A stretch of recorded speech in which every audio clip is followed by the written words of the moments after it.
اس کی آنکھوں میں محبت کا ستارہ ہوگا. ایک دن آئے گا وہ شخص ہمارا ہوگا. زندگی اب کے میرا نام نہ شامل کرنا، اگر یہ طے ہے کہ یہی کھیل دوبارہ ہوگا. جس کے ہونے سے میری سانس چلا کرتی تھی، کس طرح اس کے بغیر اپنا گزارا ہوگا. عشق کرنا ہے تو دن رات اسے سوچنا ہے، اور کچھ ذہن میں آیا تو خسارہ ہوگا. کون روتا ہے یہاں رات کے سناٹوں میں؟ میرے جیسا ہی کوئی ہجر کا مارا ہوگا. جو میری روح میں بادل سے گرجتے ہیں، اس نے سینے میں کوئی درد اتارا ہوگا.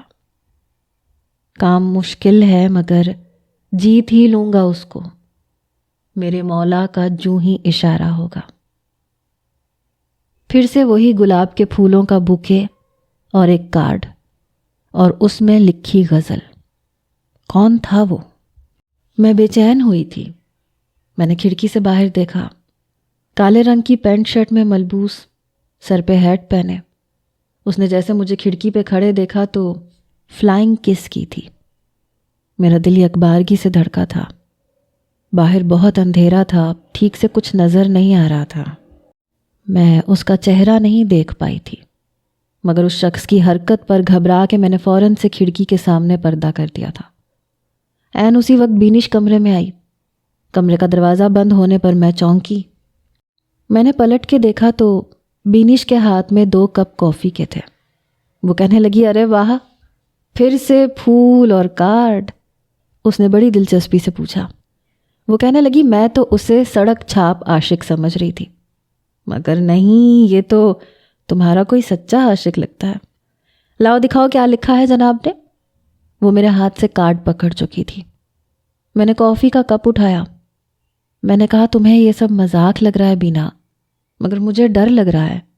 تمہیں پتہ ہے وہ جو کوئی بھی ہے، اس کی جرت دیکھو. آج ہاسٹل کے باہر کھڑا تھا.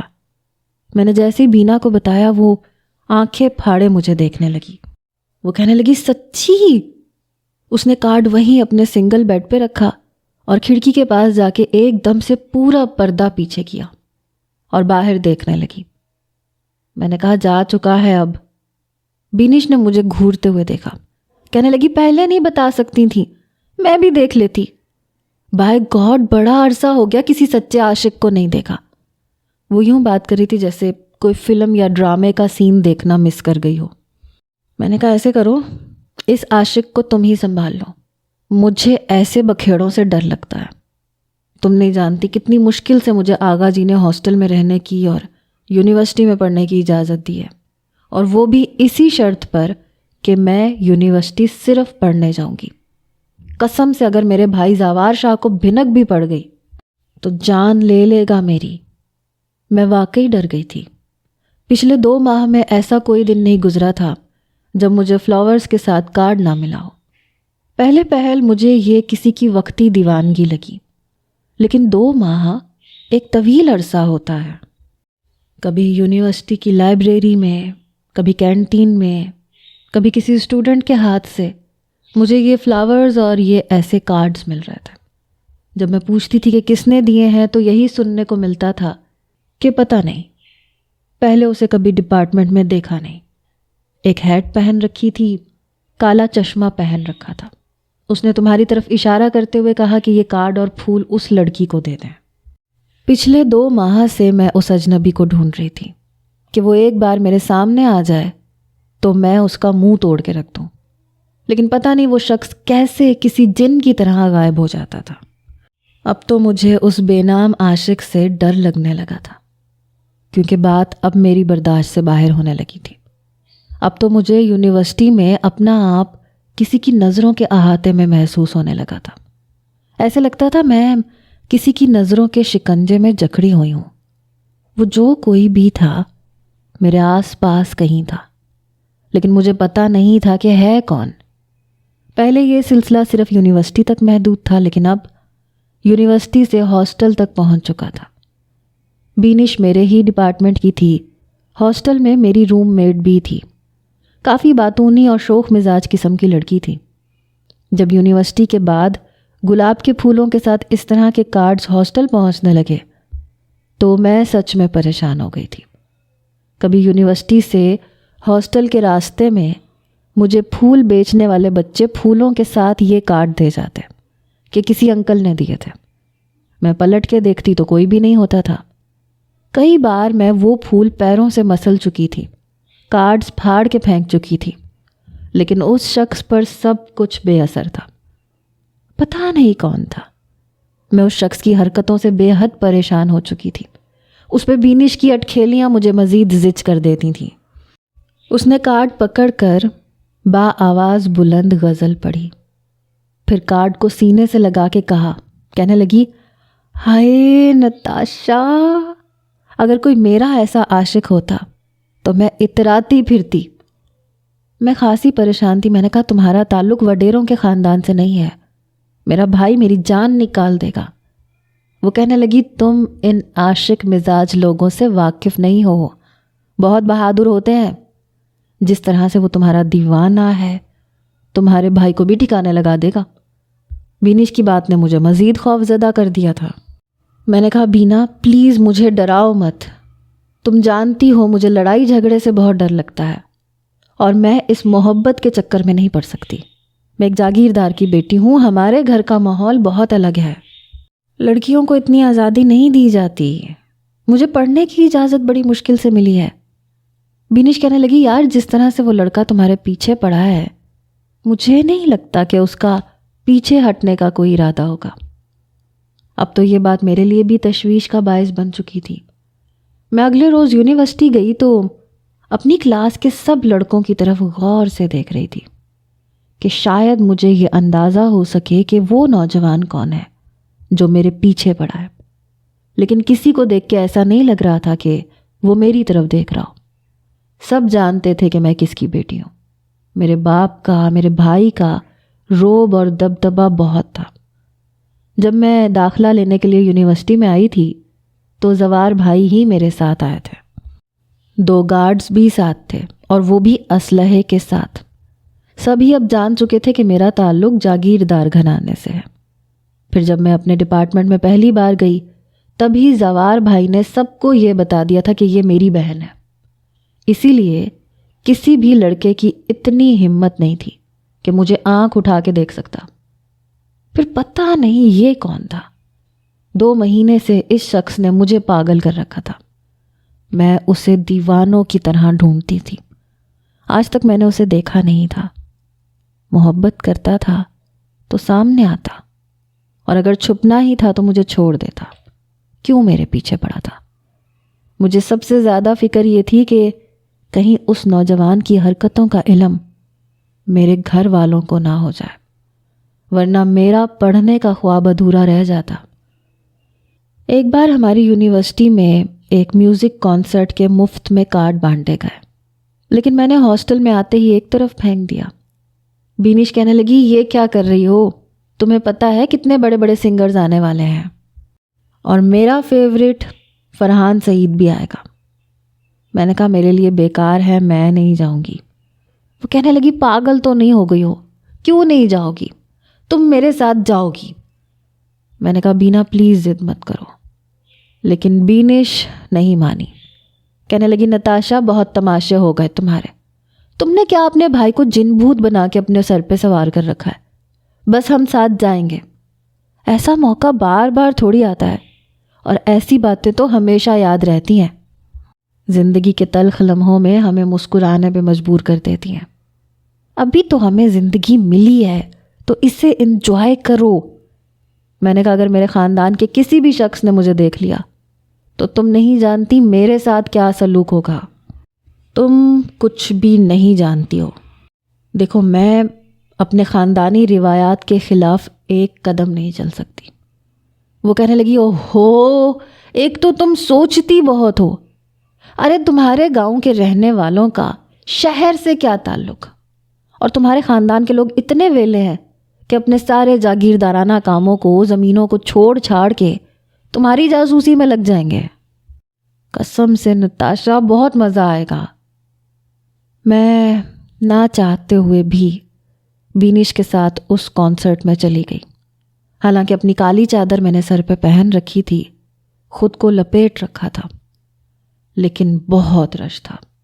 ایسے لگ رہا تھا پوری یونیورسٹی اس کانسرٹ میں آن پہنچی ہے۔ سر اٹھانے کی جگہ نہیں تھی۔ اتنا رش دیکھ کر اور اتنی گہما گہمی دیکھ کر میں گھبرا گئی۔ میں نے کہا دیکھ لیا کتنا رش ہے، چلنے کی جگہ نہیں ہے، میں تمہیں کہہ بھی رہی تھی کہ نہیں جاتے۔ تو وہ کہنے لگی ایسے ہی رش ہوتا ہے، تم نے پہلی بار دیکھا ہے کیا؟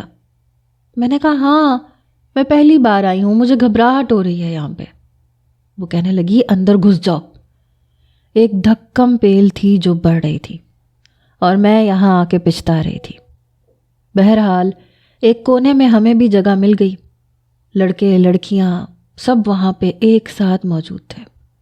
پورے ہال میں اندھیرا تھا۔ فوکس رنگ برنگی لائٹیں صرف اسٹیج پر تھیں، جہاں پہ شہر کے مشہور اور نامور گلوکار اپنی آواز کا جادو جگا رہا تھا۔ لیکن میرے لیے کچھ بھی دلچسپی کا باعث نہیں تھا۔ مجھے یہ سب پسند بھی نہیں تھا۔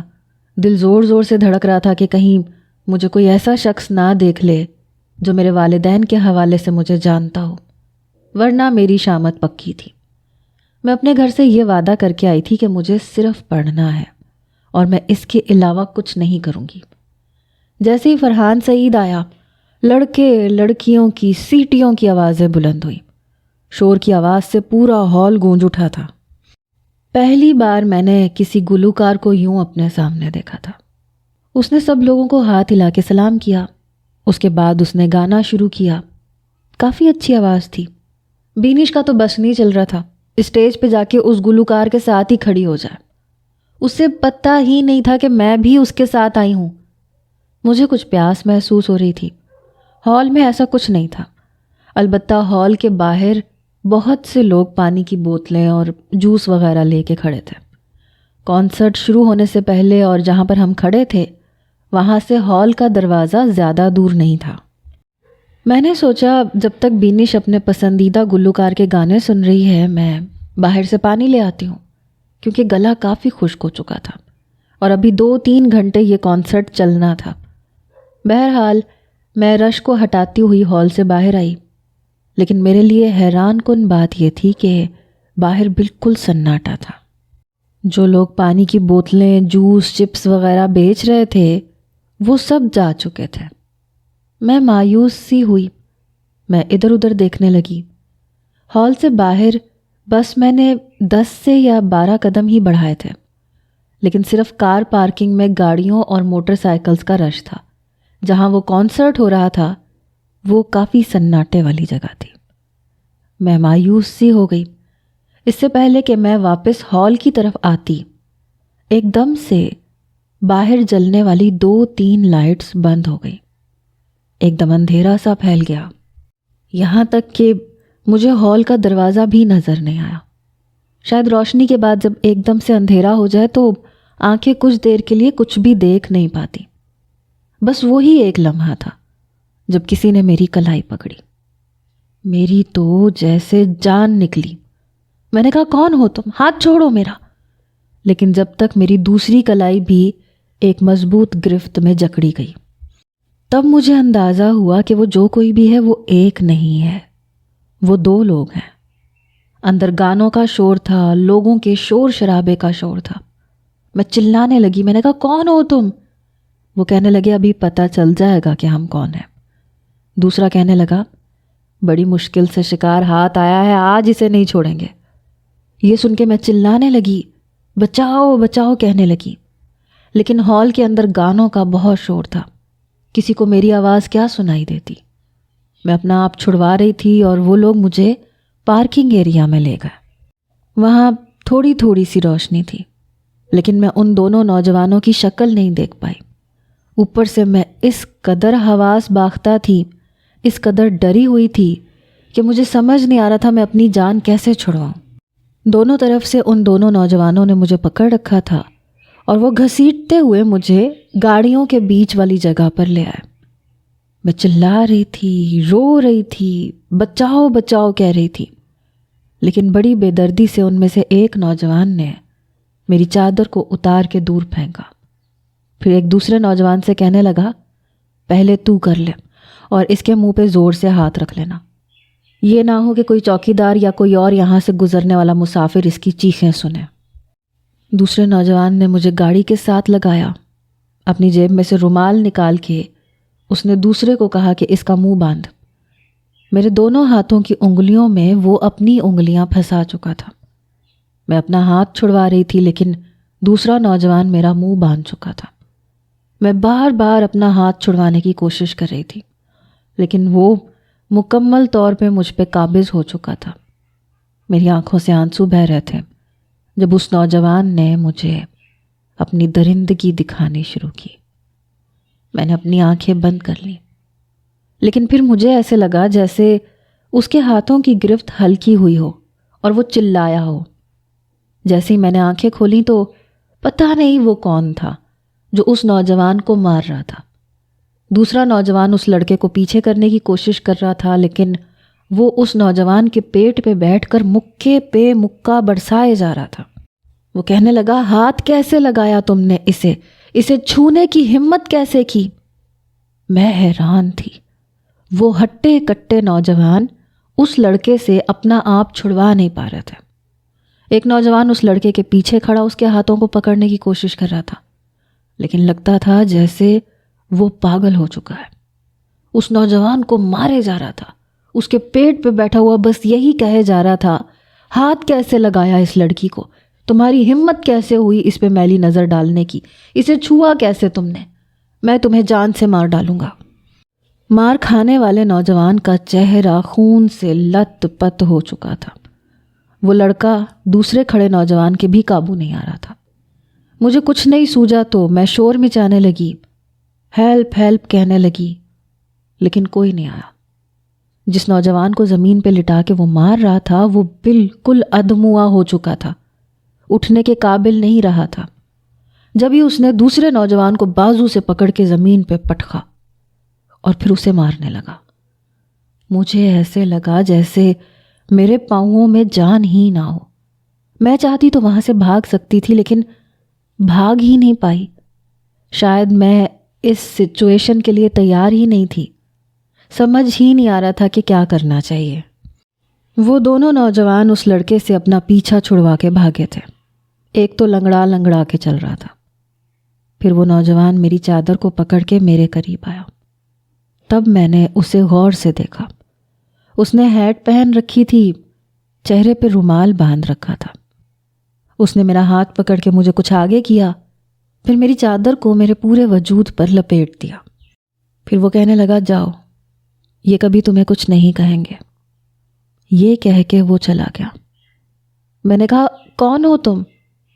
اس نے بس بنا پلٹے اپنا چہرہ کچھ پیچھے کی جانب کیا، پھر کہنے لگا، ابھی بھی نہیں پتہ چلا تمہیں کہ میں کون ہوں؟ میں وہی ہوں جو روز تمہیں گلاب دیتا ہے اور ساتھ میں ایک کارڈ دیتا ہے۔ میرے ہوتے ہوئے کوئی دوسرا شخص تمہیں چھو نہیں سکتا، نہ تمہیں کوئی نقصان پہنچا سکتا ہے، کیونکہ تم صرف میری ہو۔ یہ کہہ کے وہ اپنے قدم آگے بڑھانے لگا۔ میں کسی کٹی پتنگ کی طرح اس کے پیچھے جا رہی تھی۔ میں نے کہا، میری بات سنو، کون ہو تم؟ پھر پتہ نہیں وہ گاڑیوں میں دائیں بائیں نہ جانے کہاں نکل گیا اور میں اسے ڈھونڈتی رہ گئی، لیکن وہ میری نظروں کے سامنے سے غائب ہو چکا تھا۔ میں نے اسے بہت پکارا کہ تم جو کوئی بھی ہو میرے سامنے آؤ، سامنے آ کے بات کرو، اپنے چہرے کو چھپا کے کیوں آتے ہو؟ لیکن وہ نہ جانے کہاں غائب ہو گیا تھا، ہمیشہ کی طرح۔ کچھ ہی دیر بعد میں واپس اسی ہال میں چلی گئی۔ یہاں ابھی بھی شور شرابہ مچا ہوا تھا۔ بمشکل میں بینش کے پاس جا کے کھڑی ہوئی۔ وہ کہنے لگی، تم کہاں چلی گئی تھی؟ میں نے کہا، پیاس لگ رہی تھی، میں باہر پانی لینے گئی تھی۔ وہ کہنے لگی، پاگل ہو کیا؟ یہاں صرف شو شروع ہونے سے پہلے یہ چیزیں لے سکتے ہیں، بعد میں تو بالکل سناٹا مٹ جاتا ہے۔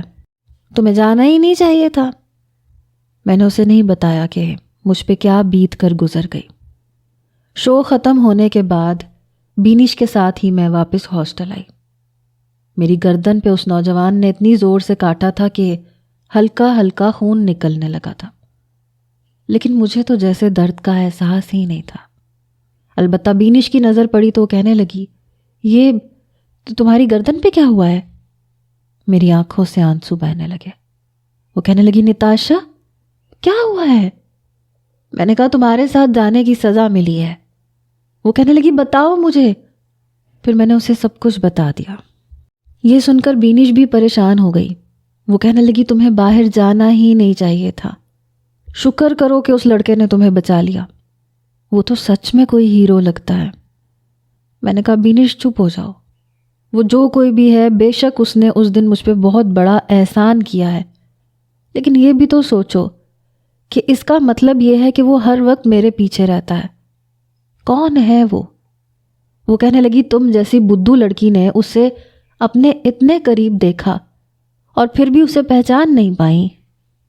میں نے کہا اس نے چہرے پہ رومال باندھ رکھا تھا۔ وہ کہنے لگی تو رومال ہٹا دیتی، میں تمہاری جگہ ہوتی تو اس کا ہاتھ پکڑ لیتی، اسے روک لیتی، اسے دیکھ ضرور لیتی، لیکن تم ہو ہی ڈرپوک۔ میں نے کہا اتنا آسان نہیں ہوتا، مجھے کچھ سمجھ ہی نہیں آ رہی تھی۔ وہ کہنے لگی مجھے تو یہ سب ایک فلمی سین جیسا لگ رہا ہے، ہائے کاش میں بھی تمہارے ساتھ باہر جاتی۔ بینش کی وہی مذاق کرنے کی عادت۔ میں پریشان ہو گئی تھی۔ چند روز میں یونیورسٹی بھی نہیں گئی۔ پھر یونیورسٹی میں چند دن کی چھٹی آ گئی۔ میں زوار بھائی کے ساتھ حویلی پہنچ گئی۔ اپنے دادا کی میں لاڈلی تھی اور انہیں آغا جان کہتی تھی۔ حویلی آتے ہی میں سب سے پہلے ان کے کمرے میں گئی تھی۔ مجھے دیکھ کے وہ بے حد خوش ہوئے، کہنے لگے آ گئی میری پیاری بیٹی۔ میں ان کے ساتھ لگ گئی۔ انہوں نے میرے ماتھے پہ بوسہ دیا، پھر کہنے لگے زوار نے تمہیں تنگ تو نہیں کیا راستے میں؟ میں نے کہا نہیں آغا جی، وہ تو میرا بہت خیال رکھتا ہے۔ تب تک زوار بھائی بھی آغا جی کے کمرے میں آ چکے تھے۔ ان سے سلام کرنے لگے۔ میری والدہ بھی آ گئیں۔ وہ کہنے لگی سب سے پہلے تمہیں دادا کا خیال آتا ہے، میں جو صبح سے کچن میں تمہارے لیے تمہاری پسند کے کھانے بنوا رہی ہوں، یہ نہیں ہوا کہ مجھ سے سلام کر لو۔ میری ماں نے شکوہ کیا تھا، ایک پیار بھرا شکوہ۔ آغا جی کہنے لگے تم دادا اور پوتی کی محبت سے جلا مت کرو۔ میری ماں نے مجھے اپنے ساتھ لگایا۔ پورے 3 مہینے بعد میں آئی تھی، اور وہ بھی صرف 3 دن کے لیے۔ زوار بھائی کہنے لگے مجھ سے پڑھائی تو اچھی جا رہی ہے نا تمہاری، کوئی مسئلہ تو نہیں ہے؟ میں نے کہا نہیں بھائی سب ٹھیک ہے۔ آغا جی کہنے لگے ہاں اسے بتاؤ اگر کوئی مسئلہ ہے تو یہ پستول کی نوک سے سارے مسئلے حل کر دے گا، اسے بس یہی کام آتا ہے۔ زوار کہنے لگا ہاں ہاں نتاشا بچے مجھے بتاؤ، اگر کوئی پروفیسر تمہیں ٹھیک سے سمجھاتا نہیں ہے تو میں اس کا بھیجا باہر نکال دوں گا، یا کوئی لڑکا تو تمہیں تنگ نہیں کرتا؟ میں نے کہا زوار بھائی کیا ہو گیا آپ کو؟ میں یہاں سکون لینے کے لیے آئی ہوں، یہ سب باتیں سننے کے لیے نہیں آئی۔ مجھے کوئی تنگ نہیں کرتا، سب کو پتا ہے کہ میں کس کی بہن ہوں۔ وہ مسکرانے لگا، اپنی مونچھوں کو مڑوڑنے لگا۔ باقی کا دن میرا میری والدہ کے ساتھ گزرا۔ میں نے ان کے ساتھ جی بھر کے باتیں کیں، مزے مزے کے کھانے کھائے۔ لیکن اگلے روز دوپہر کو میں اپنے کچھ نوٹس دیکھ رہی تھی جب میری والدہ میرے کمرے میں آئی۔ وہ میرے بیڈ پہ بیٹھ گئی، کہنے لگی نتاشا مجھے تم سے بہت ضروری بات کرنی ہے۔ میں نے کہا جی امی کہیں کیا کہنا ہے؟ کہنے لگیں تمہارے آغا جی نے تمہارا رشتہ پکا کر دیا ہے، کل تمہاری منگنی کی رسم ہے۔ یہ سن کر میں انہیں حیرت سے دیکھنے لگی۔ میں نے کہا کس سے رشتہ پکا کر دیا، کون ہے وہ؟ میری والدہ کہنے لگی یہ پوچھنے کا حق ہمارے ہاں لڑکیوں کو نہیں ہوتا، تمہارے آغا جی نے سوچا ہے تو کچھ اچھا ہی سوچا ہوگا۔ میں نے کہا پھر بھی اماں مجھے بھی تو پتہ ہونا چاہیے کہ جس کے ساتھ میں نے زندگی گزارنی ہے وہ کون ہے۔ میری والدہ کہنے لگیں تمہارے آغا جی کے دور کے کزن کا پوتا ہے، فاتح نام ہے اس کا، فاتح شاہ۔ کل اس کی والدہ اور بہنیں آئیں گی، تمہارے ہاتھ میں اس کے نام کی انگوٹھی پہنانی ہے۔ یہ نام میں نے پہلے کبھی کسی کے منہ سے نہیں سنا تھا۔ میں نہیں جانتی کیوں، لیکن مجھے اس اجنبی کا خیال آنے لگا۔ میری آنکھیں نم ہونے لگیں۔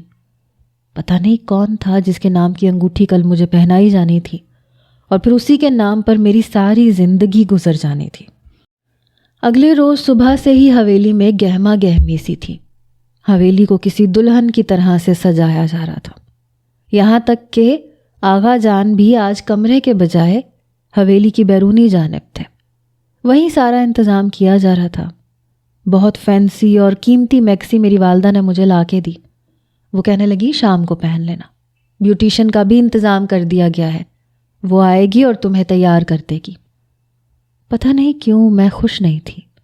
یہ نہیں تھا کہ میں ناخوش تھی، میں جانتی تھی کہ ہمارے ہاں ایسے ہی ہوتی ہیں شادیاں، سارے فیصلے بڑوں کے ہاتھ میں ہوتے ہیں، لیکن پھر بھی پتہ نہیں کیوں دل میں کچھ عجیب سا ہو رہا تھا۔ شام کو میں نے میکسی پہن لی، بیوٹیشین نے مجھے اچھا سا تیار کر دیا، کچھ ویسے بھی میں خوبصورت تھی اور کچھ بیوٹیشین کا کمال تھا۔ مجھے میری والدہ نے سامنے اسٹیج پہ بٹھا دیا، بہت سے رشتہ دار برادری والے وہاں موجود تھے، کچھ ہی دیر میں لڑکے کے گھر والے بھی آ چکے تھے اور ان کی برادری کے کچھ بڑے بزرگ بھی، یہی کوئی 50 کے لگ بھگ لوگ تھے۔ بڑے بڑے مٹھائیوں کے پھلوں کے ٹوکرے ساتھ لے کے آئے تھے، زیورات، کپڑے، نہ جانے کیا کچھ۔ پھر اس لڑکے کی والدہ نے مجھے فاتح کے نام کی انگوٹھی پہنائی، ساتھ میں سونے کا سیٹ تھا جو میری گود میں رکھ دیا۔ وہ کہنے لگی باقی کے زیورات آپ لوگ رکھوا لیجیے گا، آج سے آپ کی بیٹی میرے فاتح کی امانت ہے۔ ایک بھاری بھرکم سونے کے تاروں سے کام کیا ہوا فینسی دوپٹہ میرے سر پر انہوں نے ڈال دیا، جس کا بوجھ مجھے کچھ زیادہ ہی محسوس ہو رہا تھا، اتنا کہ مجھے لگ رہا تھا میں ہل بھی نہیں پاؤں گی۔ مجھے اس دوپٹے سے اپنی گردن، اپنا وجود بالکل جھکا ہوا لگ رہا تھا۔ سب لوگ مجھے مٹھائی کھلا رہے تھے، مبارکباد دے رہے تھے، لیکن میرے اندر خوشی کی ذرا سی بھی رمق نہیں تھی۔ میرے گھر والوں نے بھی انہیں بہت عزت دی، میری ساس کو سونے کے زیورات دیے، آغا جان کا بس نہیں چل رہا تھا، کھانے کا انتظام بہت اچھا کیا گیا تھا۔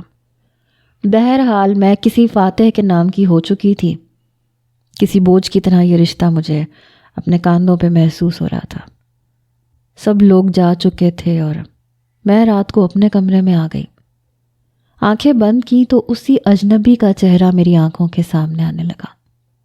میری خاطر وہ کس طرح سے بے تحاشا ان لوگوں کو مار رہا تھا جو مجھے برباد کرنا چاہتے تھے، نہ چاہتے ہوئے بھی میری حفاظت کر رہا تھا۔ پتہ نہیں کیوں میرے دل میں اس اجنبی کے لیے ایک نرم گوشہ پیدا ہو گیا تھا۔ جب میں واپس ہاسٹل گئی تو اپنی انگوٹھی میں نے بینش کو دکھائی، وہ کہنے لگی یہ کیا ہے؟ میں نے کہا ڈائمنڈ کی رنگ ہے۔ وہ کہنے لگی واہ، تمہارے ابا نے بڑا مہنگا گفٹ دے دیا تمہیں، کیا تمہاری سالگرہ تھی؟ میں نے کہا نہیں، میری منگنی ہو گئی ہے۔ یہ سن کے بینش نے حیرت سے آنکھیں پھاڑ کے مجھے دیکھا، وہ کہنے لگی نہ کرو۔ سچ میں؟ میں نے کہا تو کیا اتنا بڑا جھوٹ بولوں گی تم سے؟ وہ کہنے لگی یار وہ تمہارے عاشق نامراد کا کیا ہوگا؟ وہ تو دیوداس بن جائے گا، گلیوں میں مارا مارا پھرے گا۔ میں نے کہا اپنی بکواس بند کرو، میں پہلے ہی پریشان ہوں۔ کہنے لگی اچھا یار چھوڑو اسے، وہ کون سا کوئی تمہارے سامنے آیا ہے یا تم اس سے محبت کرتی ہو؟ ایک انجانا سا رشتہ ہے اور تو کچھ بھی نہیں ہے۔ پھول بھیجتا ہے، اچھی اچھی غزلیں تمہیں سناتا ہے اور تو کچھ نہیں ہے، اس سے زیادہ تو کچھ بھی نہیں ہے۔ تم یہ بتاؤ تمہارا منگیتر کیسا ہے؟ تمہاری طرح خوبصورت ہے یا پھر جاگیرداروں کی طرح 6 فٹ قد، لمبی لمبی مونچھیں اور خباثت بھری مسکراہٹ جیسے اکثر جاگیرداروں کے چہرے پہ ہوتی ہے؟ میں نے اسے ایک تھپکی لگائی تھی۔ میں نے کہا باز آ جاؤ، تم بہت بدتمیز ہو تم۔ وہ ہنسنے لگی، کہنے لگی اچھا بتاؤ کیسا ہے؟ میں نے کہا مجھے کیا پتا۔ میری بات سن کے اس نے پھر مجھے حیرت سے دیکھا، کہنے لگی کیا مطلب تمہیں نہیں پتا؟ اس نے تمہیں انگوٹھی نہیں پہنائی تو کیا تم نے اس کی شکل نہیں دیکھی؟ اتنی تم شریف تو نہیں ہو۔ میں نے کہا انگوٹھی اس نے نہیں پہنائی، وہ نہیں آیا تھا، اس کی اماں آئی تھی۔ وہ کہنے لگی تو تصویر تو دیکھی ہوگی نا؟ اچھا چلو دکھاؤ، موبائل میں دیکھ لیتی ہوں کیسا ہے۔ میں نے کہا میرے پاس تصویر نہیں ہے، ہمارے ہاں ایسا نہیں ہوتا۔ وہ کہنے لگی جانے بھی دو، یہ آج کل کا دور ہے، آج کل تو سب سے پہلے لڑکا لڑکی کہتے ہیں کہ ہمیں تصویر دکھاؤ، اس کے بعد بتائیں گے کہ شادی کرنی ہے یا نہیں کرنی۔ اور تم بنا دیکھے اس کے نام کی انگوٹھی پہن کے آ گئی۔ نتاشا تم کچھ عجیب سی نہیں ہو؟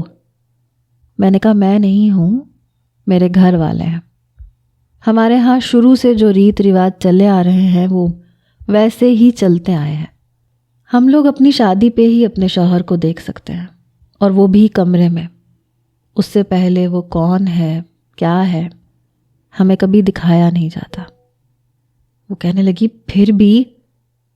میں نے کہا پھر بھی کچھ بھی نہیں، جو بھی ہے میرا نصیب ہے۔ اگلے روز یونیورسٹی میں اس نے سب کلاس فیلوز کو یہ بتا دیا کہ میری منگنی ہو چکی ہے۔ سبھی لڑکیاں مجھ سے بات کرنے لگیں، پوچھنے لگیں کہ کون ہے، کیسا دکھتا ہے۔ بہرحال پورا دن لڑکیوں نے میری جان کھا کے رکھی کہ اپنا منگیتر دکھاؤ، تصویر دکھاؤ۔ میں کیا دکھاتی جب میرے پاس کچھ تھا ہی نہیں۔ بینش کہنے لگی محترمہ بہت فرما بردار قسم کی بیٹی ہیں، بنا دیکھے اپنے تمام حقوق اس شخص کے نام کر چکی ہیں جس کے نام کی انگوٹھی ان کے ہاتھ میں نظر آ رہی ہے۔ بہرحال لڑکیاں مجھ سے چھیڑ چھاڑ کرنے لگیں۔ میں ہاسٹل میں آئی تو کچھ دیر بعد میرے موبائل پر ایک ان نون نمبر سے کال آنے لگی۔ میں نے فون اٹھایا، کسی کی تیز تیز سانسیں لینے کی آواز آ رہی تھی۔ میں نے کہا کون ہے؟ وہ کہنے لگا انگوٹھی اتارو اپنے ہاتھ سے۔ اس کی بات سن کے میرے ہوش اڑ گئے۔ وہ کہنے لگا نتاشا اپنے ہاتھ سے انگوٹھی اتار دو، ورنہ میں یہ انگوٹھی خود اتاروں گا تو بہت تکلیف ہوگی تمہیں۔ میں نے کہا کون ہو تم؟ کہنے لگا تمہیں ابھی بھی نہیں پتا میں کون ہوں۔ میں نے کہا تم جو کوئی بھی ہو میری زندگی سے جا سکتے ہو، میری زندگی میں تمہاری نہ کل کوئی جگہ تھی نہ آج ہے۔ وہ بہت غصے سے بات کر رہا تھا، مجھ سے چلا کے کہنے لگا میری ایک بات یاد رکھنا، تم صرف میری ہو، میں تمہیں کسی اور کا ہونے نہیں دوں گا۔ کہنے لگا بہت شوق ہے نا تمہیں مجھے دیکھنے کا، کل تمہارے سامنے آ کر تمہارا ہاتھ پکڑ کر یہ انگوٹھی میں تمہارے ہاتھ سے اتار کے پھینک دوں گا۔ یہ کہہ کے فون بند ہو چکا تھا، اور مجھے یہ لگ رہا تھا میں اگلا سانس نہیں لے پاؤں گی، کیونکہ